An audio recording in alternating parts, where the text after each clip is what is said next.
Good morning, sir. Good morning, and good morning to the audience. So, Ambassador Ayman, can you brief us on the history of Egyptian-German relations? I do believe that the Egyptian-German relation, a long-standing relation, it has started in the early past century, and throughout this long-term relation, it has flourished, and it covered all segments, political, economic, social, till Egypt is becoming the most important economic and political partner of Germany. And the Germans, of course, are valuing the Egyptian role in the area, since Egypt is surrounded by a mark of crisis in the south, in the west, in the east, and the Egyptian diplomacy always has played a prominent role in appeasing all kinds of surrounding tension, and it has always a wide approach to solve all the problems. So that's, in a nutshell, the history of the Egyptian relation with Germany, and the visit of the president, the German president, Mr. Steinmeier, who is a prominent diplomat and a former foreign minister, will enshrine this relation, and it is the first visit of a German president since 25 years. So, sir, how do you see both countries' agreements in political visions on the most important international issues? Of course, there is an agreement on most of the issues, especially in the issue of Gaza, for instance.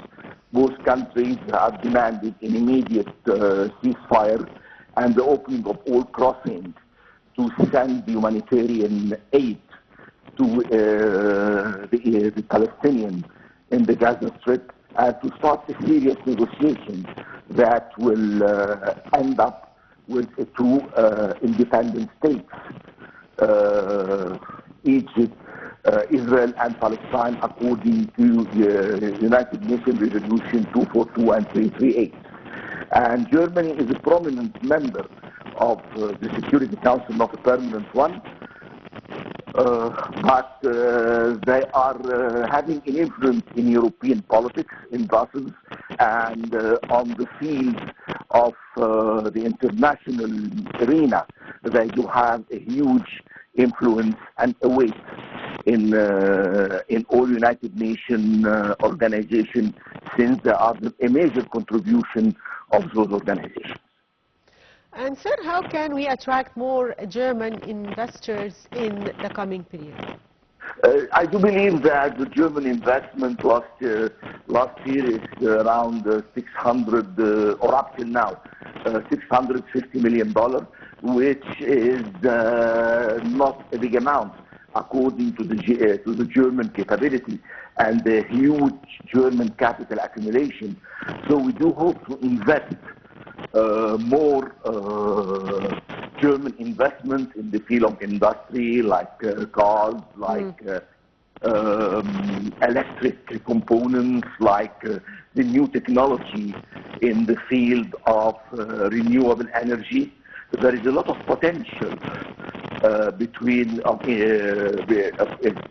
industrial cooperation in both countries, if we activate most of the agreements and protocols signed between them in the last 20 years. And sir, also in the field of tourism, Germans make up the largest group of foreign tourists here in Egypt. How do you see this? Yes, I do see there is a big German tourism volume, especially in Sharm el-Sheikh and the Red Sea. And you have big companies like TUI, like in Halls in Germany, that could bring more tourists Especially, we have different kinds of tourism. We have the historical tourism, and we have the sporting tourism, and we have the desert tourism too, which is becoming a hot cookie in Europe, especially to Siwa and El Bahariya and all this desert sports, which is adored by the German, since the desert sport doesn't exist in Germany. So there is a big potential. And especially the spending capability of the German tourists is very high according to other tourists. So I do see, I mean, a very, very important potential if we open all our airports to German charter and we attract more tourists to our destination.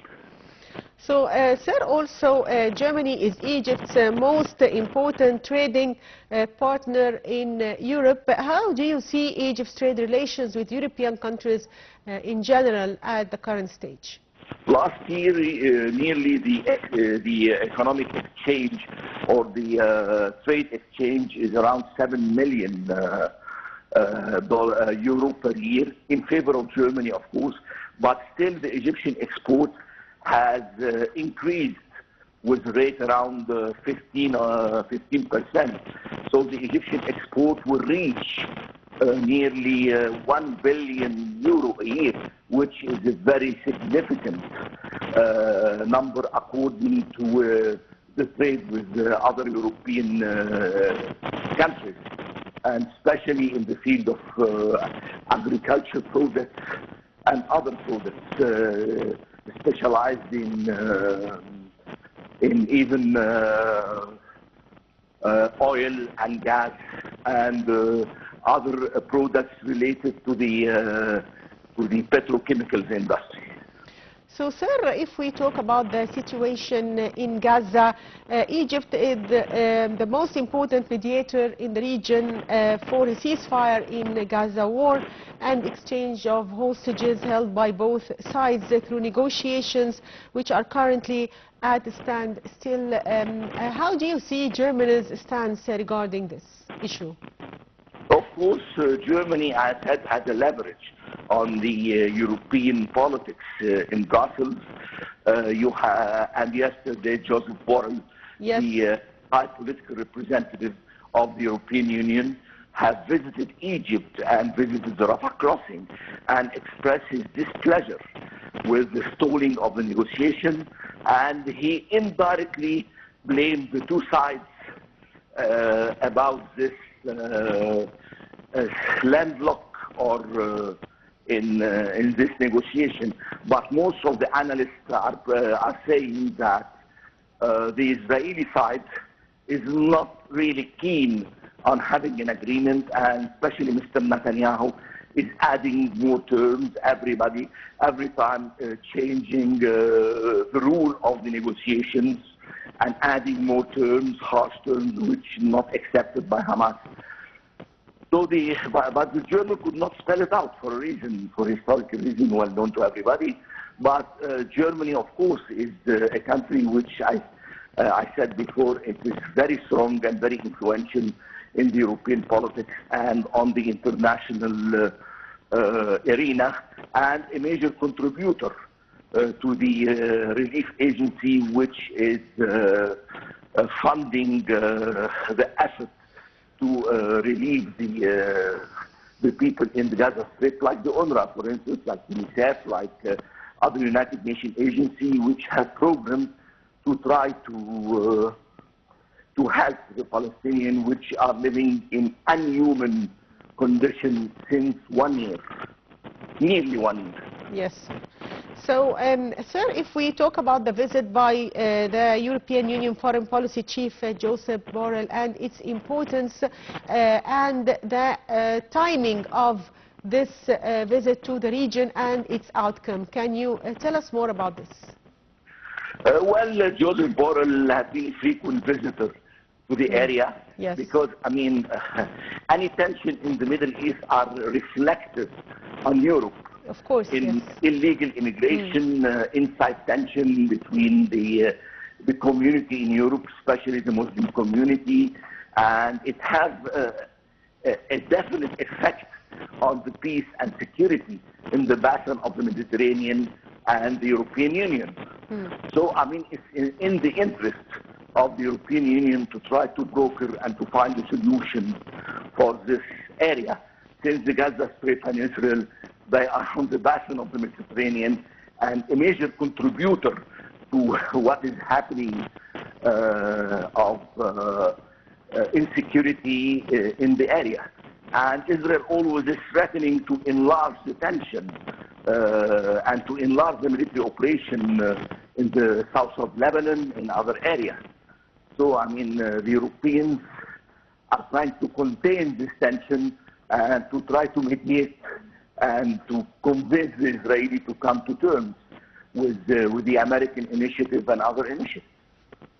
And sir, how do you weigh the EU stance toward the Palestinian cause? Do you expect a change in their stance in the coming period?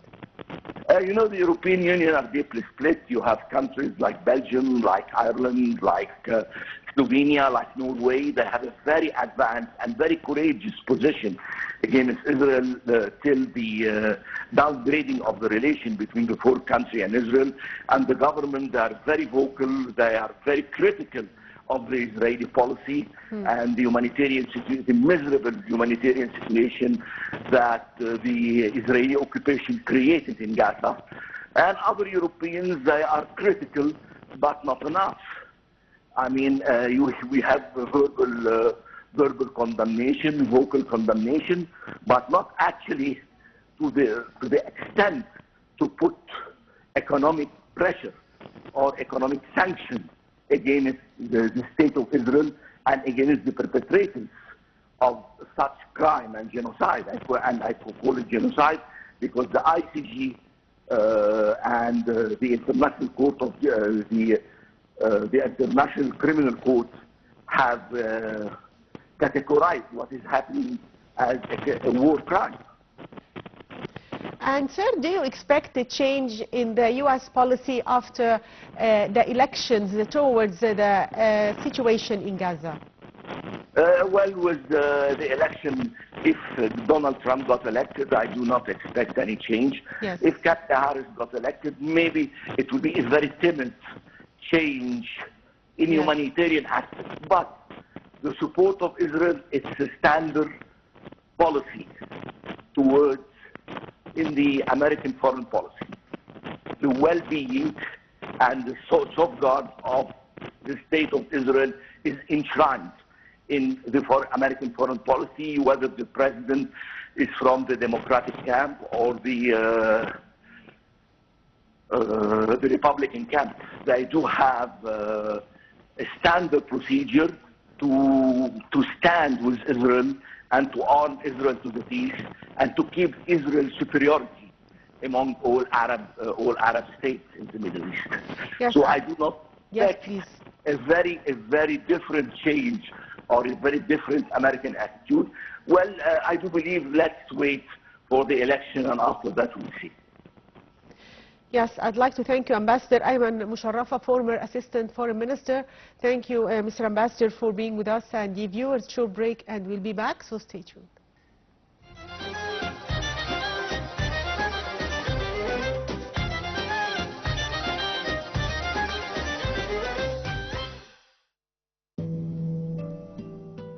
The jet pillar is one of the hieroglyphics